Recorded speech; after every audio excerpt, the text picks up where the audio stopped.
Hello everyone, আসসালামু আলাইকুম। আজকে আমি আপনাদেরকে ভুড়ি রান্না করে দেখাবো। তো এখানে আমি পেঁয়াজ বেরেস্তা করে নিয়েছি, দেখতে পাচ্ছেন। তারপর আমি এখানের মধ্যে অনেক আগে এগুলা ভুড়িগুলা ধুয়ে এবং কেটে নিয়েছি। আমি এখানে মিডিয়াম সাইজে করেছি, আর আমি এখানে কালাবোনা করব। আপনারা চাইলে মানে কালাবোনা না করেও করতে পারেন। তো দেখতে পাচ্ছেন আমারগুলো মিডিয়াম সাইজ। তো আমি এখানের মধ্যে নিয়ে নিয়েছি একটি তেজপাতা, 2টি শুকনা মরিচ, 5টি লবঙ্গ, 5টি এলাচ। এগুলা আমি তেজপাতাটাকে 4 টুকরা করে নিয়েছি। তারপরে আমি নিয়েছি বাটা মশলা। বাটা মশলা আমি নারিকেল দিয়েছি 1 চা চামচ, আদা দিয়েছি 2 চা চামচ, রসুন বাটা দিয়েছি 2 চা চামচ এবং গুঁড়ো মশলা 1 চা চামচ, মিষ্টি জিরা গুঁড়ো, তারপর হচ্ছে দারচিনি গুঁড়ো 1/2 চা চামচ দিয়ে দিয়েছি। তারপরে আমি মরিচের গুঁড়ো 4 টেবিল চামচ, লবণ 1/2 চা চামচ, গরম মশলা 2 টেবিল চামচ, হলুদের গুঁড়ো 1/2 চা চামচ। এখন এগুলো আমি পাতিলে দিয়ে দিব।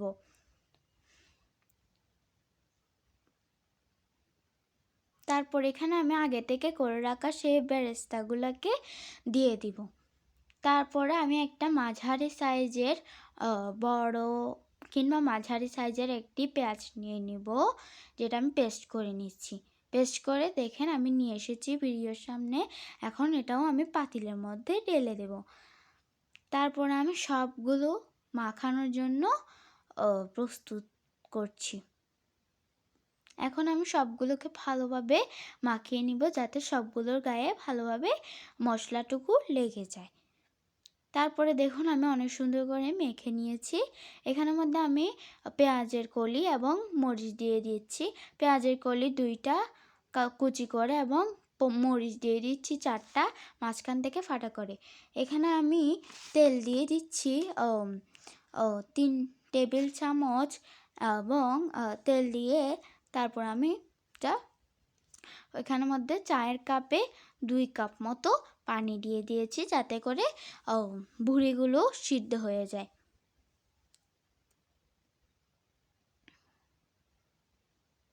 এখানে আমি এখন প্রেসার কুকারটাকে ঢাকনাটা মেরে দিচ্ছি। 5 বার 6 বার আমি এগুলাকে নামিয়ে নিচ্ছি। যেহেতু আমি এখানে কালাবোনা করব, তাই আরেকটা নতুন ফ্রাই প্যান নিয়ে সেখানে তেল দিয়ে গরম হতে দিয়েছি। এখন সেখানের মধ্যে আমি ভুড়িগুলোকে ঢেলে দিয়েছি। এখন আমি আস্তে আস্তে নাড়াচাড়া করে তাকে একটু মরিচে করে নিয়ে নিব। তারপরে রেডি হয়ে যাবে আমাদের কালাবোনা।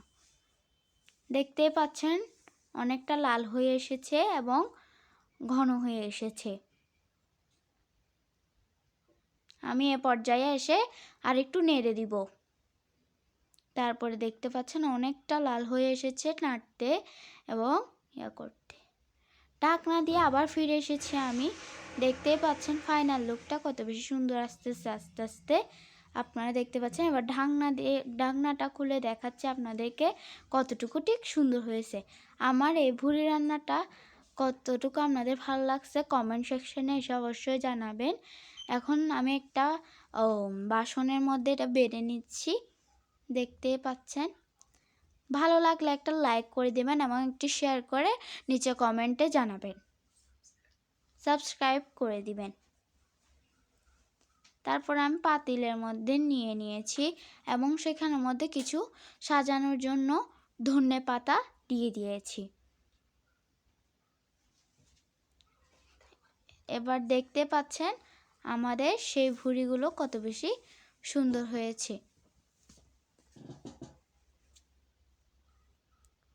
দেখতেছেন ফাইনাল লুক দেখতে পাচ্ছেন। আশা করি ভালো লাগছে।